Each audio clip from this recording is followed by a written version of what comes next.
शं वरुणः शन्नो भवत्वर्यमा शन्न इन्द्रो बृहस्पतिः शन्नो विष्णुरुक्रमः ॐ शान्ति शान्ति शान्तिः।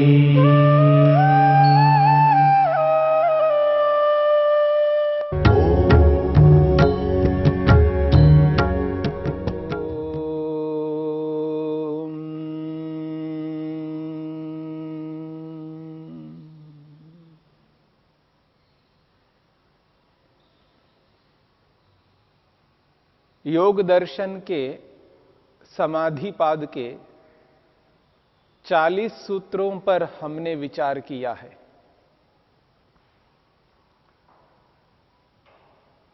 पिछले प्रसंग में मन को एकाग्र करने के अलग अलग उपायों को प्रस्तुत किया गया। महर्षि पतंजलि ने 33वें सूत्र से लेकर के 39 सूत्र तक अलग अलग उपायों को प्रस्तुत किया है।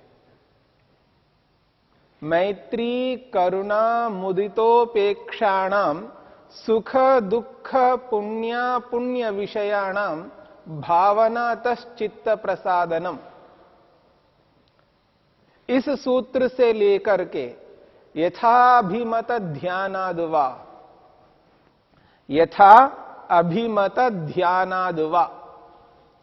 इस 39वें सूत्र तक अलग अलग उपाय बताए हैं, जिन उपायों को अपना करके प्रारंभिक योगाभ्यासी अपने मन पर नियंत्रण प्राप्त कर सकते हैं। मनोनियंत्रण के बिना योग संभव नहीं है। जो व्यक्ति योग करना चाहता है, योगाभ्यास के माध्यम से आत्मा और परमात्मा का साक्षात्कार करना चाहता है, तो उस व्यक्ति को सबसे पहले अपने मन पर नियंत्रण प्राप्त करना होगा, मन पर एकाधिकार प्राप्त करना होगा, मन को अपने काबू में रखना होगा। जब मन काबू में रहता है, नियंत्रण में रहता है, उस स्थिति में व्यवहार काल में मन को जिन सांसारिक वस्तुओं में लगाते हैं, जिन सांसारिक वस्तुओं को प्राप्त करने के लिए मेहनत पुरुषार्थ करते हैं, वह पुरुषार्थ भी सार्थक हो जाएगा। क्योंकि जब मन पर नियंत्रण रहता है तो लौकिक प्रयोजन भी सरलता से सिद्ध हो जाएंगे। और जब उपासना का काल आता है, उपासना के समय में जब सांसारिक व्यवहारों को रोक करके अंतर्मुखी बन करके आसनस्थ होकर जब परमपिता परमात्मा का ध्यान किया जाता है, उसका जप किया जाता है, तो मन उस ईश्वर में एकाग्र हो जाएगा। अन्यत्र किया हुआ अभ्यास मुख्य लक्ष्य में सार्थक हो जाता है। इसलिए मन को एकाग्र करने के लिए साधक को अलग अलग उपायों को अपनाना है। जीवन के अलग अलग क्षेत्रों में, जीवन के इस पड़ाव में, अलग अलग स्थितियों में मनुष्य का जो ज्ञान का स्तर है वो अलग अलग होता है। उन अलग अलग परिस्थितियों में अलग अलग घटनाओं के सामने आ जाने पर, अलग अलग मुसीबतों के उपस्थित हो जाने पर व्यक्ति विचलित नहीं होगा, उनका सामना करेगा, उनका समाधान करेगा और यथोचित समाधान करके अपने आप को समस्थिति में बनाए रखने का पूर्ण यत्न करेगा और सफलता को भी प्राप्त कर लेगा। अपने जीवन को सुखमय बनाएगा।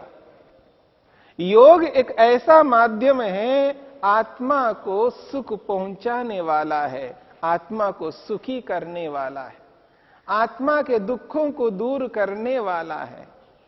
योग के माध्यम से मन नियंत्रण में रहता है, मन अपने अधिकार में रहता है। तो इस बात को समझते हुए महर्षि पतंजलि ने अलग अलग उपायों को प्रस्तुत किया है और महर्षि वेदव्यास ने उन उपायों को अपने शब्दों में विस्तार करके समझाने का प्रयत्न किया है। जब योग साधक इन उपायों को अपना करके निरंतर इनका अभ्यास करता है तो उसका मन उसके नियंत्रण में आ जाता है, उसके अधिकार में आ जाता है। जब योग साधक का मन नियंत्रण में आ जाता है तो उस स्थिति में 40वें सूत्र में स्पष्ट किया है, परमाणु परम महत्वांतोस्य वशीकारः। योग साधक अपने मन को जहां चाहे वहां पर एकाग्र कर सकता है। उसके लिए उदाहरण से समझाया है, परमाणु, परम अणु में, सूक्ष्म अणु में, जिससे और सूक्ष्म नहीं हो सकता है, सूक्ष्म से सूक्ष्म अणु में भी मन को एकाग्र करने में सफल होता है। परम महत्वांतोस्य, और कहा है परम महत, बड़े से बड़े पदार्थ में भी मन को एकाग्र करने में सक्षम होता है। योग साधक में एक ऐसा नियंत्रण आ जाता है क्योंकि उसने अलग अलग उपायों को अपना करके अभ्यास निरंतर किया, श्रद्धापूर्वक अभ्यास किया, तपस्या पूर्वक अभ्यास किया, संयम ब्रह्मचर्य पूर्वक अभ्यास किया, विद्या पूर्वक किया। उस अभ्यास का परिणाम यह है कि उसका मन उसके नियंत्रण में है और जिसमें चाहे उसमें मन को एकाग्र करता है। इसलिए कहा सूक्ष्म से सूक्ष्म पदार्थ में और बड़े से बड़े पदार्थ में भी मन को एकाग्र कर सकता है। अब इसका परिणाम क्या है? इसका परिणाम स्वरूप उसका मन नियंत्रण में है। उस नियंत्रित मन को अब क्या करे? समाधि लगाए। समाधि लगाने के लिए मनोनियंत्रण की आवश्यकता है। समाधि लगाने के लिए इन समस्त उपायों को अपनाया गया है। समाधि लगाने के लिए मन को अपने काबू में किया है। मन अब नियंत्रण में है, साधक के अधिकार में मन है। अब मन इधर उधर दौड़ नहीं लगा सकता। अब यह स्थिति नहीं आएगी कि मन नहीं मानता, मन चला जाता है, मन को रोक रहा हूं, रुकता नहीं है। ये जो बातें हैं ये उस साधक के जीवन में नहीं रहेंगी। साधक अब ऐसा नहीं कहता, नहीं करता, क्योंकि उसका मन उसके नियंत्रण में है। ऐसी स्थिति में महर्षि वेदव्यास कहते हैं, अथ लब्ध स्थितिकस्य चेतसः किम स्वरूपा किम विषया वा समापत्तिरिति तदुच्यते। महर्षि वेदव्यास कहते हैं, 41वें सूत्र की भूमिका के रूप में प्रस्तुत करते हैं, अथ लब्ध स्थितिकस्य चेतस किम स्वरूपा किम विषया वा समापत्तिरिति तदुच्यते। वो कहते हैं लब्ध स्थितिकस्य चेतसः, चेतसः करते हैं मन, ऐसा मन जो मन नियंत्रण में है, अलग अलग उपायों को अपना करके जिसने मन पर अधिकार प्राप्त किया है, मन को अपने वश में किया है, ऐसे वश में हुए मन का नियंत्रण में आए हुए उस मन की जो समापत्ति ही, यहां पर समापत्ति शब्द का उच्चारण किया जा रहा है। समापत्ति ही, समापत्ति कहते हैं समाधि को। समाहित चित्त यानी एकाग्र चित्त की जो समाधि है उसको समापत्ति शब्द से स्पष्ट किया जा रहा है। कहते हैं लब्ध स्थितिकस्य चेतसः समाधि यानी समापत्ति। किम स्वरूपा, किस स्वरूप वाली समापत्ति है, उसका क्या स्वरूप है। किम विषया, किस विषय वाली है, उस समाधि में क्या विषय है और उस समापत्ति का स्वरूप क्या है। तदुच्यते, इसके बारे में महर्षि पतंजलि कहते हैं। क्या कहते हैं। क्षीण वृत्तेः अभिजातस्य इव मणेः ग्रहित्री ग्रहण ग्राह्येषु तस्थ तदंजनता समापत्ति ही। ये 41वां सूत्र है। महर्षि पतंजलि कहते हैं क्षीण वृत्तेः अभिजातस्य इव मणेः ग्रहीत्री ग्रहण ग्राह्येषु तस्थ तदंजनता समापत्ति ही। समाधि की स्थिति को बताया जा रहा है यहां पर। किस प्रकार समाधि होती है, किस स्वरूप वाली होती है समाधि। भूमिका में महर्षि वेदव्यास ने कहा किम स्वरूपा, किस स्वरूप वाली समापत्ति है वो। तो महर्षि पतंजलि कहते हैं वो जो समापत्ति है, समाधि है, वो इस स्वरूप वाली होती है। क्षीण वृत्तेः अभिजातस्य इव मणेः ग्रहीत्री ग्रहण ग्राह्येषु तस्थ तदंजनता समापत्ति।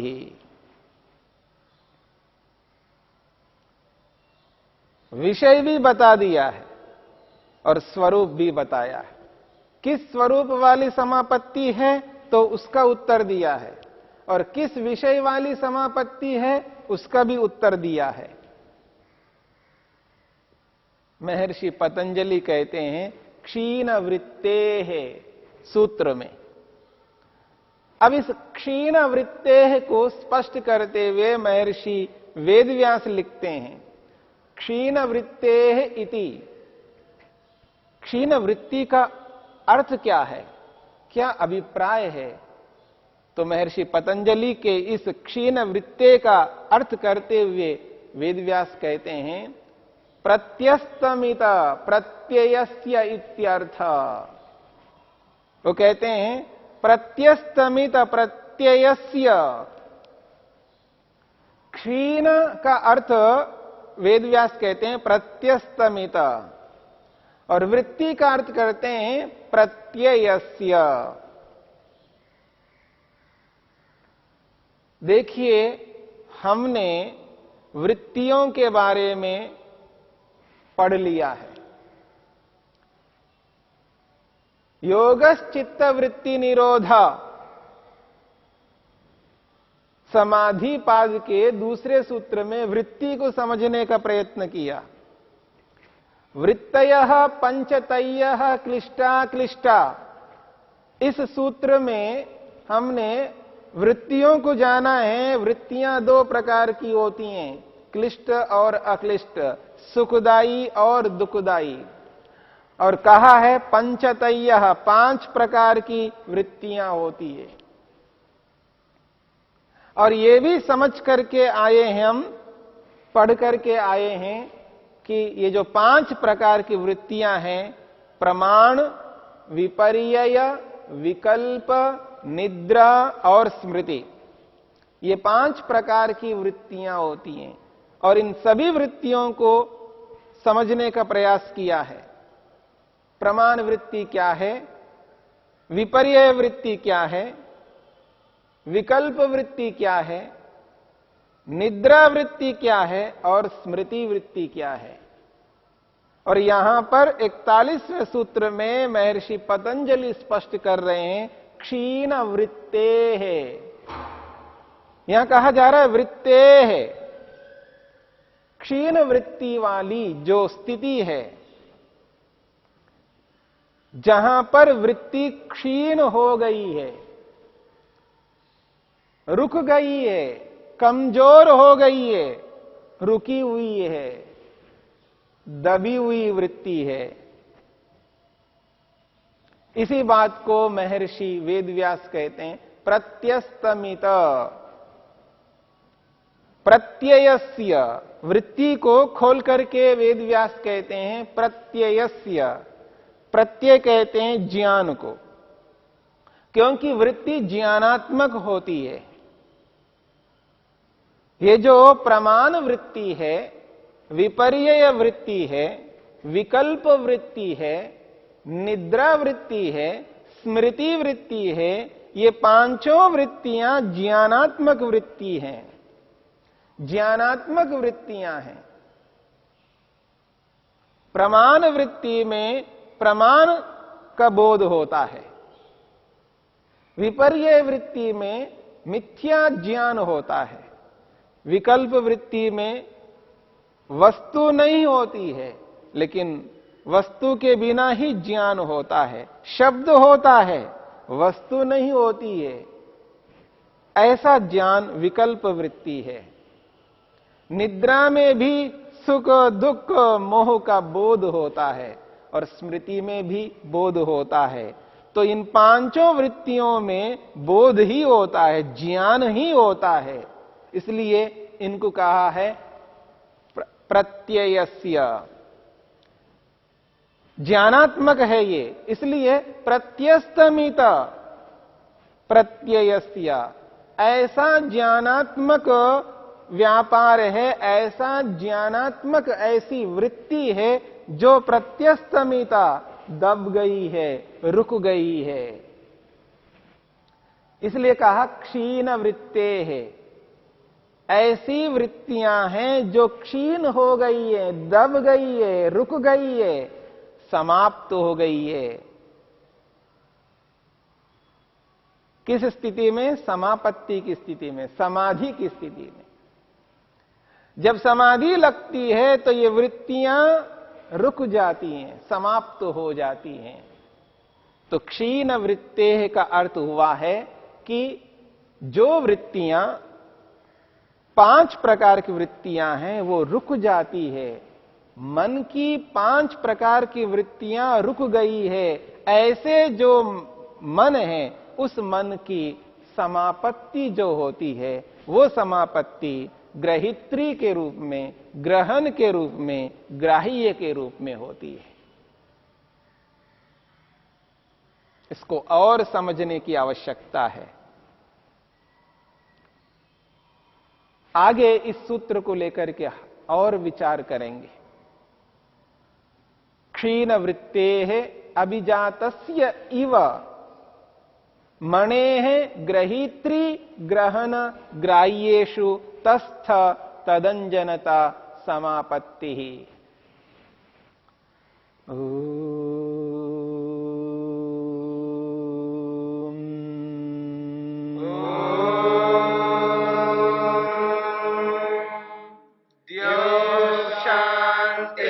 शांतिरंतरिक्षं शांतिर्पृथिवी शांतिरापः शांतिरोषधयः